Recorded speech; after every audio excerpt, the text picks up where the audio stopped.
Welcome, welcome. On this week's episode, I'm going to show you how to spray your rifle just like this. My heart ain't down in the morning, and in the morning, in the morning. This is how it feels to be poor in America. Okay, so this is the riff my friend wants me to paint, and this is the sort of inspiration that he's kind of wanting me to go along. So I've told him I'll be using slightly different colors, but we'll try and get it as close to this pattern as possible. First things first, I've removed the sights. I don't want any overspray on the lenses. And then I've got some tape and I'm sticking that in the inner barrel just to protect it from any overspray. I've also got some more tape. I'm just going to push that inside the mag. Well, and that'll just protect the hop unit and obviously inside the magwell. It's kind of handy actually that he's given it to me with this bipod on, although the outer barrel's loose, so it keeps on flipping around. But yeah, that'll keep it upright. The other thing was then we had to find a net, so I went into a local superstore and got this sort of granny net bag for £1.49, and I've just trimmed it and I'm literally just gonna chuck it over and do some spray, and it will be as simple as that.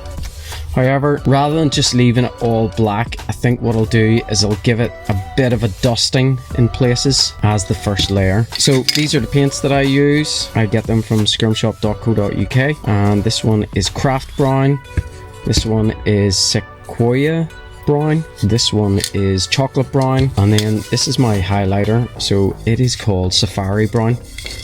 So you don't need to duplicate these up, but if you are looking really good autumnal sort of camo colors, this is a lovely matte spray paint. They're available now at skirmshop.co.uk, but let's get cracking with the knacking. Okay, so we've got the protection on. This one's the lightest one. I'm just going to simply dust it down. It's always good to check your nozzle. It's going to put out some paint. So first things first, let's give it a bit of a dusting.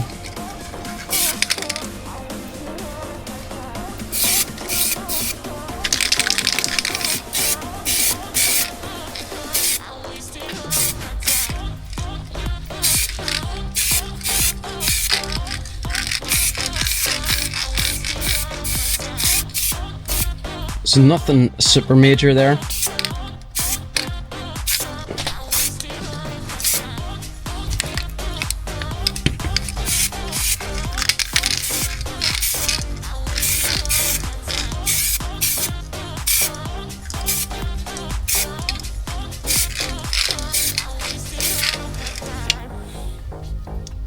You can see I've done heavy in parts of some stripes, but there's a lot of just dusting in general going on. This means that it's just gonna prevent really harsh black. Now the thing about netting is obviously you can pinch it in places, get distorted shapes in some places. It doesn't have to be spread out. Obviously for this particular pattern the netting was quite wide, and the netting that I've got is slightly smaller than what was used. But if I drape that over lightly, you can see that the pattern shape is going to be almost like snakeskin. So if you want to do a snakeskin look, you can do that. You can slightly stretch it to make it all smaller. But for this, what I'm going to do is drape it over and then stretch it down actually. And that'll spread the squares out. So these bits here that I've already painted, what I can do is avoid painting on those areas, and that won't leave any type of netting pattern. And what I can do is then go over the darker bits now that I haven't really done, and I'll do it slightly heavier than the dusting, like so. That's the highlights done. I'm going to whip this off, and it's quite important, you don't want to lift this off now. I know it's tempting, but whenever you put it back down, the pattern shape will be all different, and that will double up all these little lines. So we want to just leave it the way it is, but same thing again, we'll test.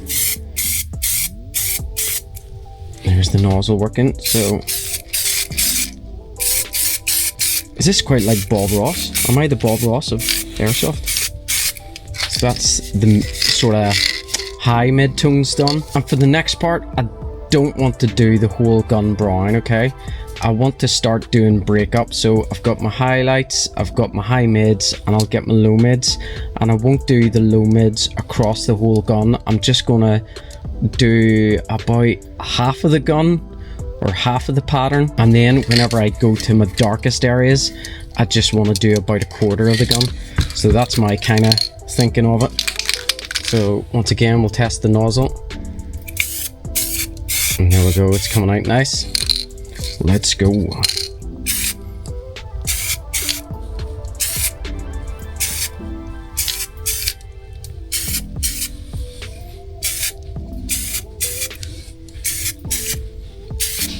There we go. So you're starting to see the breakup already taking place in the colors. So we want to be really sporadic with this. So one things that I like to do is keep the darks beside the low mids, kind of play on the shapes a bit.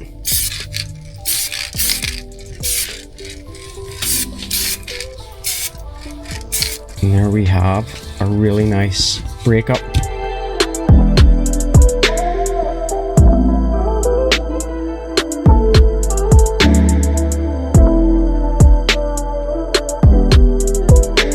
That is actually just a base layer for me. I'll leave it to dry for maybe about a minute here, and then we'll peel it off and see what it looks like. Okay, that's been drying a wee bit. You can see a wee bit of shine off it from the bits just haven't dried completely yet. Let's whip that off, and there we have it, shutting.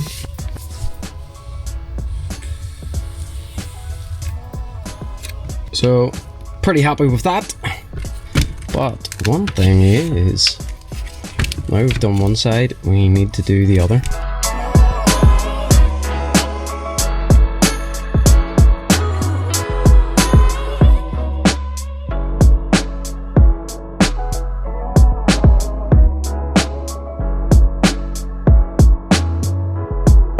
The next technique that I'm going to use is just simply a bit of cardboard. Now, I've ripped this off and already it's kind of messy. If you wanted to make it more extravagant, you can rip bits out of it. This will help with almost like a DPM pattern whenever I lay it down and I start to spray it up. Now, what you can do at this stage is let it dry completely for a few hours. Go into another store, get something like acetone, which is like nail varnish remover, put it on a cloth and start rubbing bits out to get it kind of war torn. That's me finished with the net. You can reuse that obviously, but now what I'm going to start doing is my DPM type shadowing. So what I want to do is get the spray paint against the pattern and spraying away, and that way it'll do a lovely fade. And get the nozzle working. There we go.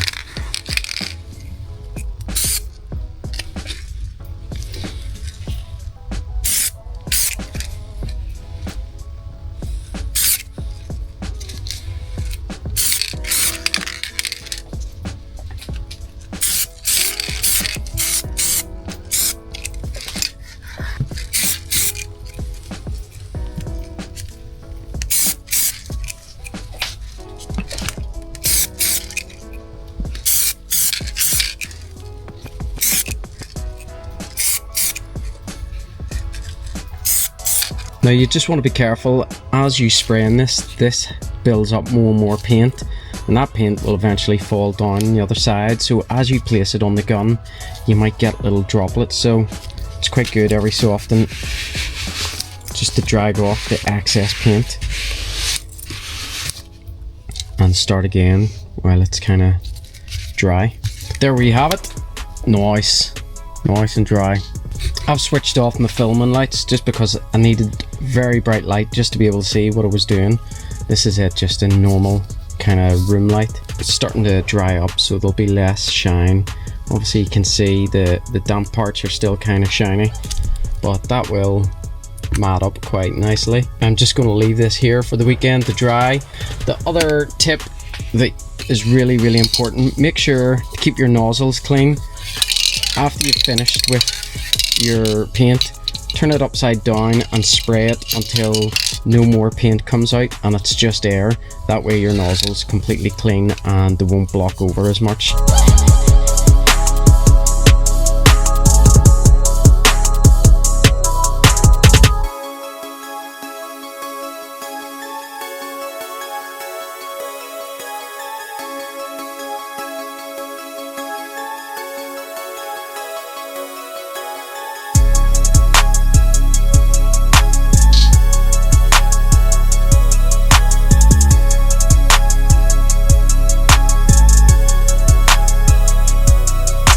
So there you have it, that's the paint tutorial done. If you have any questions, make sure you leave a little comment below or get in touch with me via Instagram.